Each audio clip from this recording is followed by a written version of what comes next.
Buenas tardes, señores alumnos. Comenzamos. Buenas tardes. Muy bien, muy bien. Comenzamos ya. Listo, estamos atrasados. Vamos a comenzar la clase de hoy con función tiroidea. Sigamos adelante. Siguiente, por favor. Muy bien, este es un recuerdo, ¿no?, del hipotiroidismo congénito, y en los cuales tenemos pues la prueba del talón, como están viendo ahí, ¿no? En el hipotiroidismo congénito hay deficiencia de TSH y de T4, T3. Siguiente, por favor. Siguiente. Muy bien. El hipotiroidismo subclínico, como bien dice subclínico, no hay tantas características de síntomas y signos ya recontra conocidos, digamos, ¿no? Caída del cabello, trastornos en el habla, piel gruesa, signos clínicos típicos de un hipotiroidismo clínico. En el subclínico no hay o son muy leves. Entonces ahí tenemos pues solamente encontramos una TSH alta y la T4 y T3 son normales. Siguiente, por favor. El franco hipotiroidismo verdadero o clínico, ¿no? TSH alto, T3 y T4 bajos. Siguiente. Las causas, como están viendo, 60% autoinmunes, 18% por eliminación de la tiroides en cirugías por cáncer generalmente. Es más frecuente en las mujeres que en los hombres, pero los hombres también sufren hipotiroidismo. Cuidado con la gestación, que puede disparar o iniciar un cuadro de hipotiroidismo. Siguiente. Estas son las diferencias, digamos, clásicas del libro de hipotiroidismo versus hipertiroidismo, ¿no? Todos los que aumentan de peso creen que son hipotiroideos. Eso es falso. Todos los que pierden peso piensan que es hipertiroidismo solo. No. En medicina, como les he dicho, por lo menos en mi sede, no hay absolutos. No hay casos de libro. El hipotiroidismo puede tener sensación de frío, el hipertiroidismo sensación de calor por el aumento del metabolismo. La piel es seca y se cae el cabello en el hipotiroidismo, mientras que en el hipertiroidismo la piel es húmeda por su aumento de sudor. El hipotiroideo puede ser apático, indiferente, con lentitud mental, de repente como algún alumno ahí, pero no es pues hipotiroidismo, ¿no? El hipertiroidismo clásicamente es nerviosismo, palpitaciones, temblor en las manos, que también se pueden ver en cuadros ansiosos. En el hipotiroidismo hay estreñimiento, en el hipertiroidismo diarrea. No siempre es así, a veces más bien es al revés. En el hipotiroidismo a veces hay bocio, crecimiento de la glándula, y en el hipertiroidismo a veces hay los ojos saltones, ¿no? Creen ustedes a veces pensar que siempre ojos saltones o ojos grandes, descartar hipertiroidismo, y eso no es verdad. El síntoma común, como están viendo, del hipo y del hipertiroideo es el cansancio. Siguiente, por favor. Y por si acaso les recuerdo que cansancio es un síntoma, ¿no?, subjetivo del paciente, porque nadie puede definir si está cansado porque es para sentado, ¿no? Sino es una sensación subjetiva que nos anuncia muchas enfermedades crónicas, no solo hipotiroidismo ni hipertiroidismo. También una afección hepática, una hepatitis, una insuficiencia renal nos puede dar cansancio, sensación de cansancio. El hipotiroidismo es lento y progresivo. Se dice que hasta demora 10 a 15 años en desarrollarse y que algún médico se dé cuenta, algún médico no muy avisado o vivo, digamos. Los síntomas se relacionan con disminución funcional de todos los sistemas corporales. Ya estamos terminando el curso. El sistema endocrino se relaciona con el sistema cardíaco, con el digestivo, y se autoinfluyen, ¿no? Influyen unos a otros. Es un equilibrio perfecto de los sistemas y cuando falla, por ejemplo, las hormonas, hay fallas hepáticas en el sistema digestivo, en el sistema cardíaco, en el respiratorio. Siguiente, por favor. El hipotiroidismo da síntomas y signos, ¿no? Generalmente estamos acostumbrados a ver en los libros, en sus búsquedas en Google, signos y síntomas. Primero tenemos que preguntar por los síntomas, que son puramente subjetivos en el paciente, y los signos sí son descubiertos o confirmados por el médico, ¿no? En los signos vitales hay signos como la bradicardia, hipertensión o hipotensión arterial y en ocasiones shock, claro, pues en el coma hipotiroideo. Hay bradipnea y en el 80% de los casos la temperatura corporal es menor de lo normal. Ahora ya se está discutiendo cuál es la temperatura normal, ¿no? Normalmente, bueno, históricamente hemos admitido que la temperatura normal es 36.6 más menos 2, ¿no? Así probablemente está en muchos libros.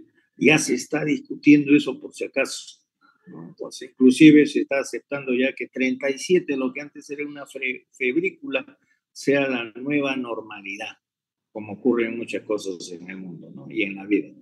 La piel es fría, un signo, gruesa, otro signo, seca, escamosa, tumefacta, edematizada, pálida. Generalmente el paciente no se da cuenta de eso. Puede haber anemia en el laboratorio, ¿no?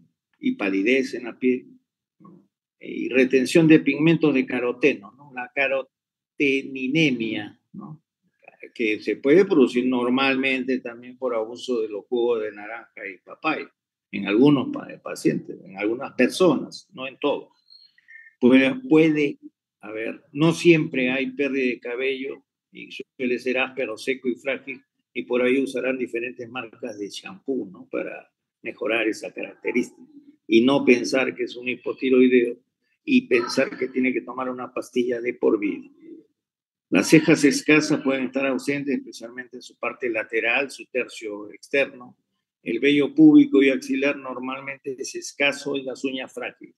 Aquí hay que recordar que el TSH tiene mucha relación con las gónadas. Ya lo veremos en otra clase.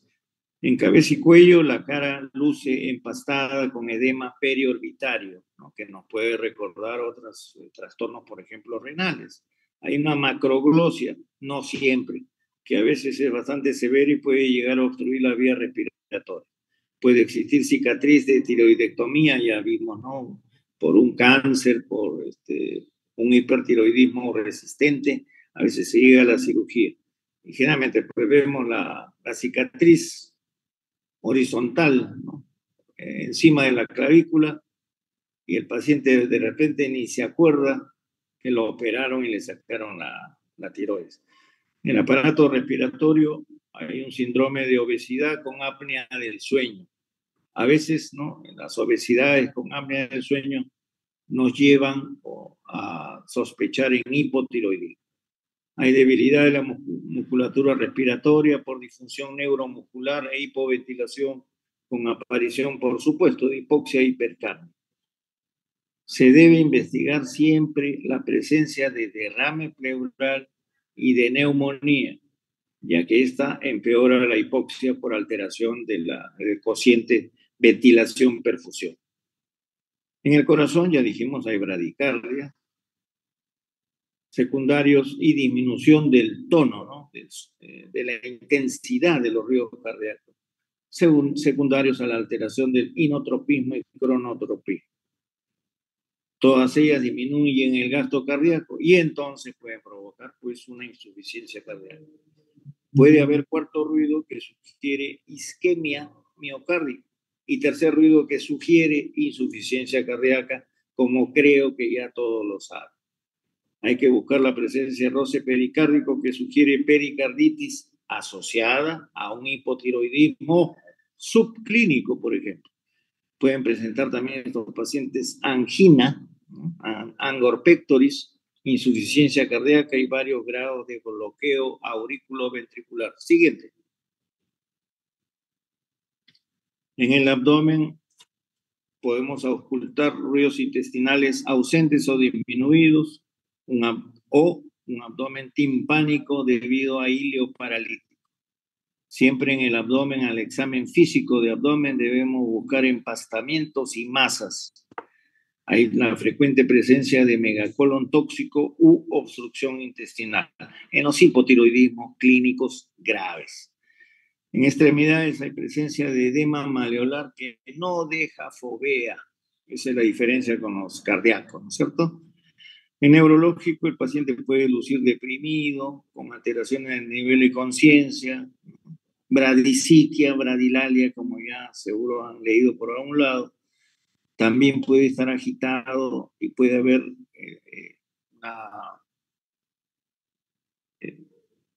una agitación psicomotriz que puede llamarse locura mixedematosa. Los ROTS, ¿no? Reflejos osteotendinosos, están disminuidos con una fase de relajación retrasada característica, sobre todo en el reflejo osteotendinoso tricipital, pudiendo llegar a su abolición. Entonces ya ustedes piensan en otras cosas y no en hipotiroidismo, ¿no? Hay probable disminución de la memoria y signos de demencia. Los signos focales pueden ser compatibles y confundirnos con una enfermedad cerebrovascular antigua, o sea, secuela de un accidente cerebrovascular, o de novo, o sea, un nuevo ACV sobre un antiguo ACV. Otros, ya hemos dicho, en el hipotiroidismo son frecuentes las frecuencias de infecciones, en especial neumonía, ya saben, por la afectación de la placa neuromuscular, o la sepsis urinaria que aparece en el tercio de los pacientes con coma mixedematoso. Por ejemplo, pacientes diagnosticados con hipotiroidismo que dejan de tomar su medicina una semana, porque la pastilla dura, la levotiroxina, sin tomarla regularmente podría durar hasta 3 a 4 días, pero a la semana ya comienza a haber signos cada vez más evidentes que nos lleva a sospechar que ese paciente va a llegar al coma. En ocasiones es difícil el diagnóstico de este coma debido a que los signos del mixedema, debido a que los signos característicos como fiebre, taquicardia, sudoración y leucocitosis pueden estar ausentes. Pueden presentar las mujeres menorragia, los varones impotencia, artralgias y mialgias. La siguiente, por favor.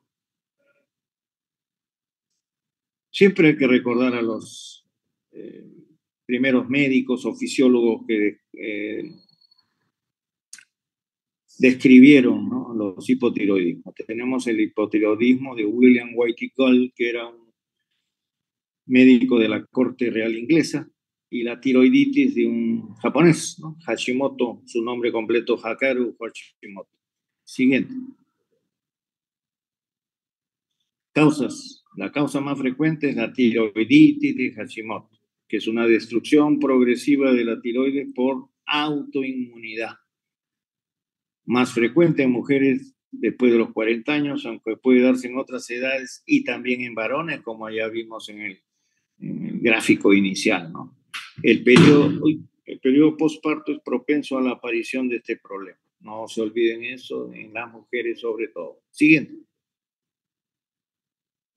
Otras causas, la menos frecuente, por defectos enzimáticos. Ya eso es transmisible, ¿no? O sea, transmisible genéticamente, con frecuencia y carácter hereditario que compromete la síntesis de hormonas tiroideas. Los defectos enzimáticos pueden cursar con aumento del tamaño de la glándula, lo que se llama un bocio.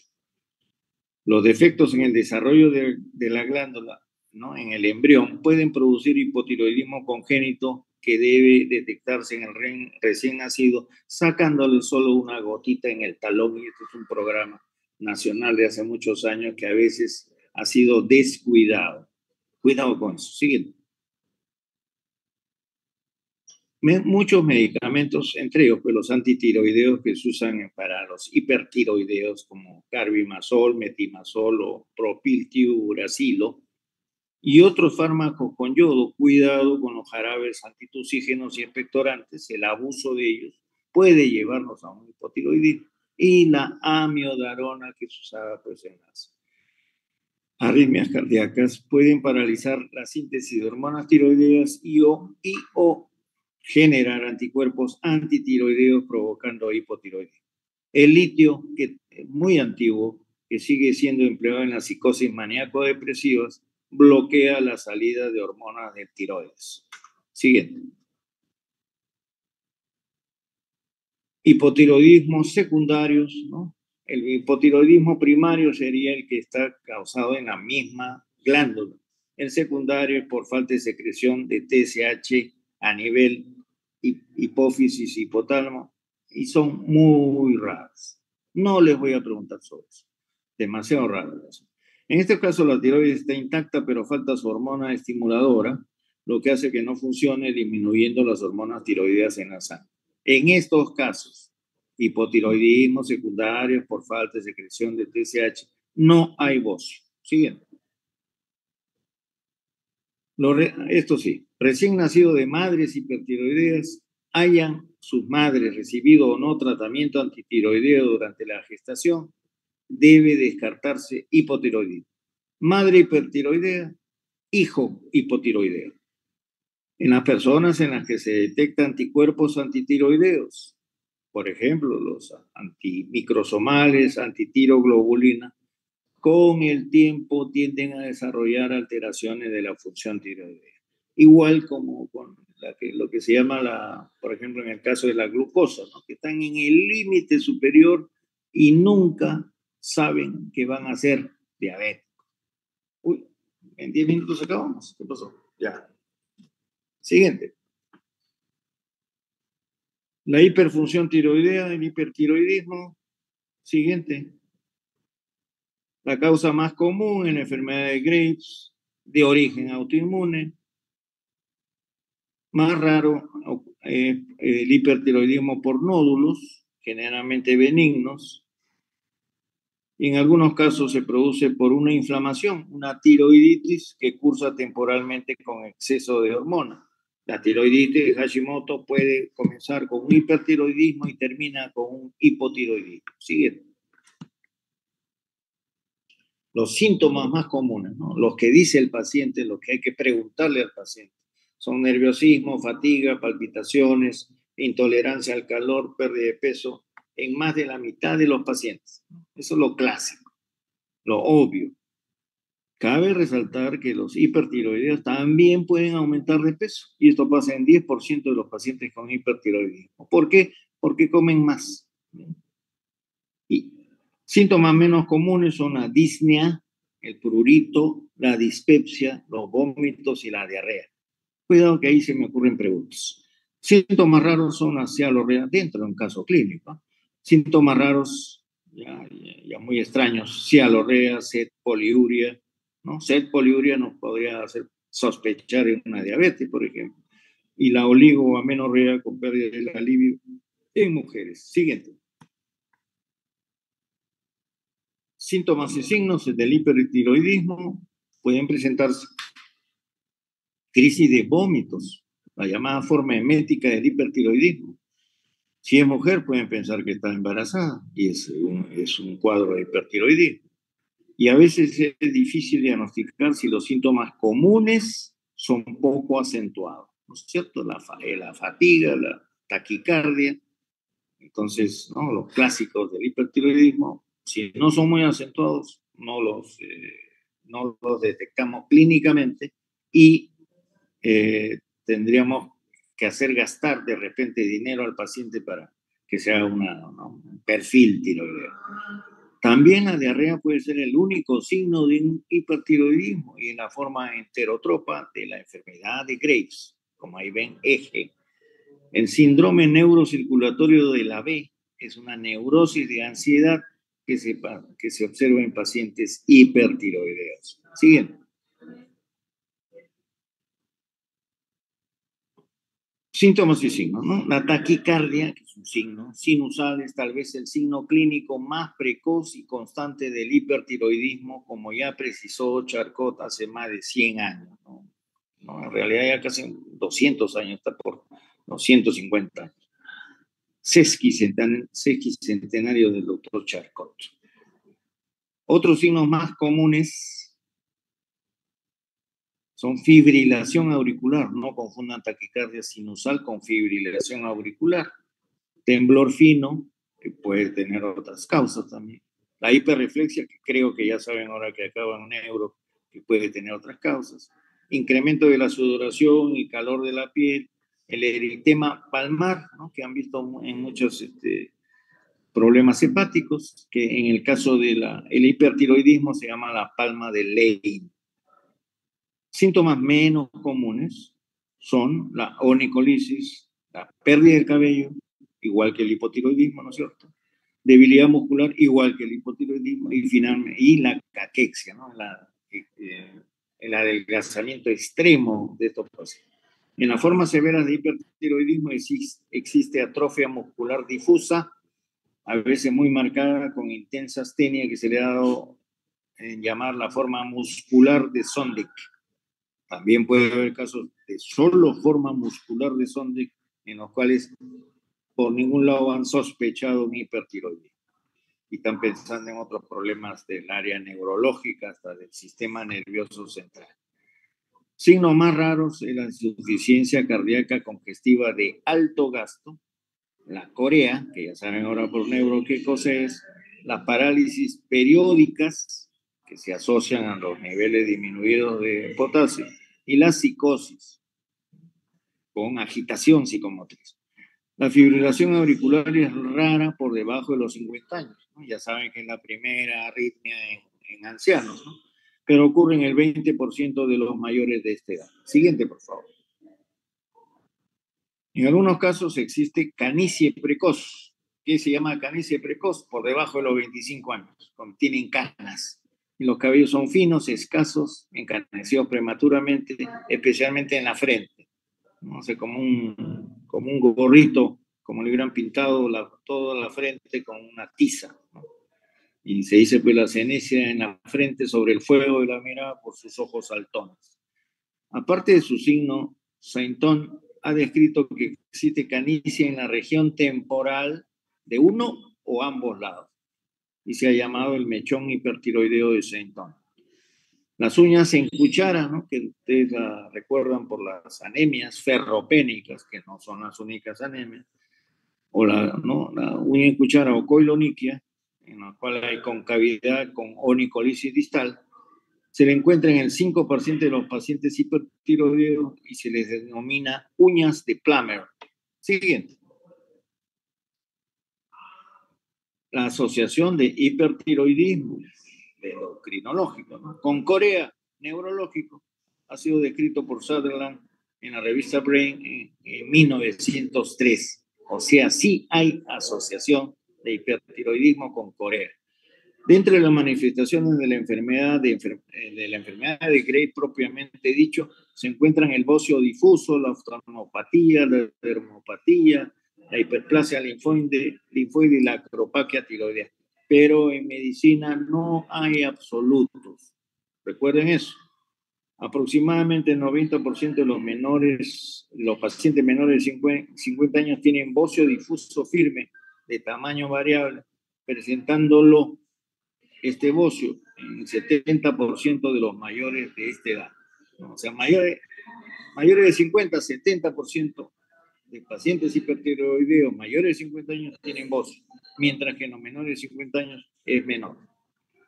Al hipertiroidismo que se presenta de manera de paroxismo se le ha llamado el síndrome de Levy.